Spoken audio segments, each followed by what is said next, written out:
Assalamualaikum Pak, sehat Pak? Alhamdulillah sehat. Ikut dendam teman apa?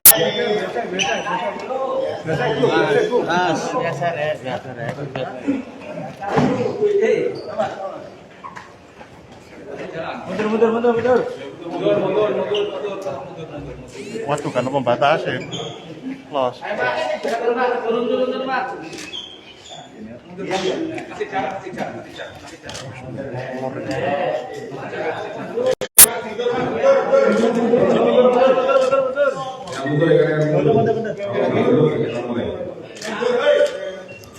Jadi rekan-rekan sekalian, siang ini sesuai dengan rencana dan janji saya, karena rekan-rekan selalu bertanya bagaimana perkembangan kasus ini. Nah, karena beberapa waktu lalu sudah disampaikan terkait dengan penanganan kasus ini baik oleh Kapolda Jawa Timur maupun Dirkrimum, maka silakan sekarang ini rekan-rekan bisa bertanya. Di sini hadir Pak Kapolres Blitar Kota, kemudian juga tim dari Pak Lintar, KPP Lintar, dari Jatangkas di Dirkrimum Polda Jawa Timur. Monggo silakan. Mau tanya Pampang, Bibit, terus satu lagi. Tidak. Ya, salah satu tanya. Ya, weh. Tidak Blitar, untuk selama ini motif yang dilakukan dalam aksi ini itu apa? Ya, nanti dijawab. Terima kasih. Assalamualaikum warahmatullahi wabarakatuh. Waalaikumsalam. Motif yang dilakukan oleh para tersangka atau pelaku yang sebelumnya kita tangkap adalah mungkin motif uang yang dari pelaku. Soal motif sakit hati karena percaturan politik sebelumnya yang dialami oleh si tersangka. Tidak melihat dari permasalahan politik dan sebagainya, Mas. Yang kami lihat adalah ketika perbuatan pidana itu terjadi, maka kewajiban kita sebagai anggota Polri untuk menindak kejadian tersebut. Dan tapi ada motif dendam itu dari tersangka yang sekarang ini ke lainnya. Masih kita dalami.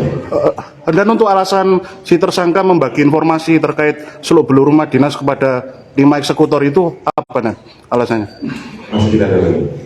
Apakah tersangka juga ikut mendanai dalam perampokan ini? Terkait itu kita masih kita dalami. Karena baru 2 hari ya, masih kita lakukan pendalaman terus menerus sampai saat ini. Terkait yang rekan-rekan tanyakan itu masih semua kita akan dalami dan akan saya jawab ketika itu sudah terjawab akan saya jawab. Dan apakah juga menerima hasil rampokan itu? Tidak. Dan untuk pelarian tersangka, tiga tersangka yang sudah tertangkap, itu apakah ada peran tersangka yang sekarang jadi tadi?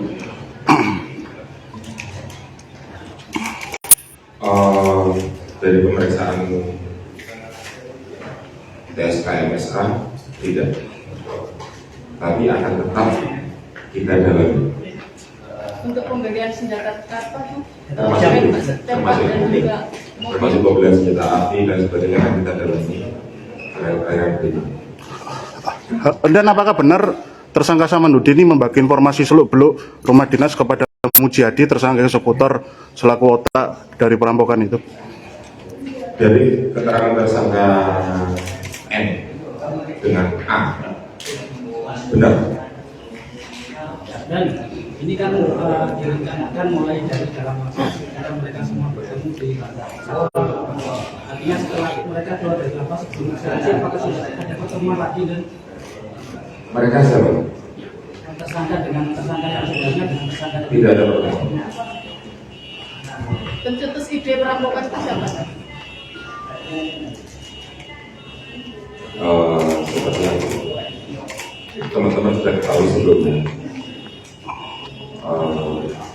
peran dari MSI memberitahu tentang situasi di TKP, termasuk jumlah penjaga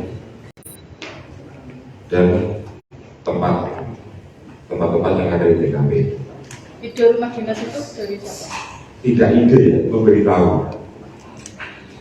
Kenapa harus rumah dinas itu yang dirampok? Masih dalam. Apa ada unsur itu kan? Politik. Sudah saya tadi sudah saya jawab. Dan secara umum dari kasus ini kan menurut korban nilai kerugian yang hilang itu 400 juta. Kemudian hasil lidik yang bergulir ternyata bisa sampai 700 sampai 800. Lah ini sebenarnya murni salah ketik atau murni ada statement yang mungkin agak ditutupi oleh pihak korban atau bagaimana? Kalau melihat dari nilai kerugian. Dan untuk uang yang berhasil dirampok itu apakah memang murni digunakan pribadi atau digunakan untuk kelompok bersenjata atau memang kelompok-kelompok teroris yang paham radikal atau KKB? Oleh para tersangka. Maka dari itu kemarin dalam rilis pertama sudah disampaikan juga bahwa kita juga berhasil mengamankan uang dari hasil kejahatan itu sejumlah 233 juta dari total kerugian. Dan Pak MSA ini ikut berapa kali rapat dan untuk melakukan aksi perampokan itu, perencanaan itu? Ya? Tidak ada. Dan informasi bocoran terkait seluk-beluk rumah dinas itu dibocorkan oleh Pak Samanhudi kepada Mujiadi saja atau dengan 5 tersangka itu? Teknis. Kalau ini teknis tidak akan kami sampaikan. Nanti akan disampaikan dua bersedia. 2 orang ini sepertinya perannya nggak terlalu signifikan tapi kok cukup sulit juga untuk dikejar. Tidak signifikan, Mas. Semua kita susun, semua kita kejar. Terhadap 2 pelaku yang belum tertangkap atas nama. Masih adanya isu dari simpatisan Bapak MSA ini yang bergejolak dan sebagainya, mungkin ada edukasi kepada masyarakat dan siasat dari pihak Polres Blitar Kota untuk menyiagakan pasukan kemudian melakukan langkah persuasif mungkin seperti apa itu? Ya sebetulnya dari awal kejadian pertemuan dengan komunitas ini sudah dilakukan komunikasi baik dari jajaran Polres dan dari jajaran TNI. Kemudian kegiatan patroli selalu tetap digelar dilakukan dan sampai hari ini situasi wilayah Polres Kota Blitar aman dan kondusif. Jadi kita pastikan tidak ada informasi seperti ini. Kita berikan himbauan yang setuju kepada masyarakat untuk menghormati proses hukum yang berlaku dan tentunya kita sama-sama doa yang terbaik sehingga untuk membuat pendidikan semuanya berdasarkan penerapan hukum. Baik, terima kasih. Dan izinkan dari pihak kuasa hukum Bapak MSA ini mengajukan semacam pra-peradilan. Mungkin ada tinjauan khusus dari pihak Polda Jatim untuk menanggapi adanya upaya hukum secara langsung. Memberitahu masalah itu, tapi pra itu merupakan hak tersangka. Ya, kita merupakan hak demikian ya. Barang bukti apa dan yang di? Ya nanti ditunggu saja, karena ini merupakan hal-hal yang teknis yang sampai tanyakan tadi. Sehingga nanti silahkan nanti waktu di persidangan nanti sampean ikuti. Ya nanti di sana akan terbuka semua. Demikian rekan-rekan, terima kasih. Assalamualaikum warahmatullahi wabarakatuh.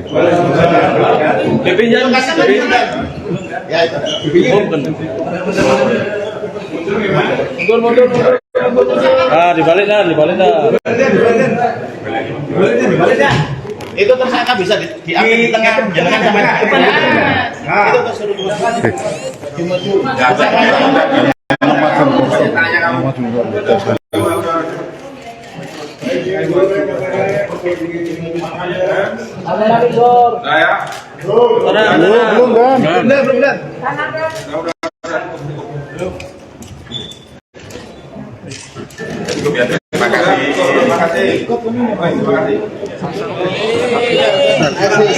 Assalamualaikum Mbak. Terus. Jangan ditutupin Pak. Jangan Pak soal ya tapi minggir Pak soal dendam bener apa? Pak soal dendam bener tak Pak? Pak soal dendam bener tak Pak? Terima kasih sudah nonton. Jangan lupa like, subscribe, dan share ya.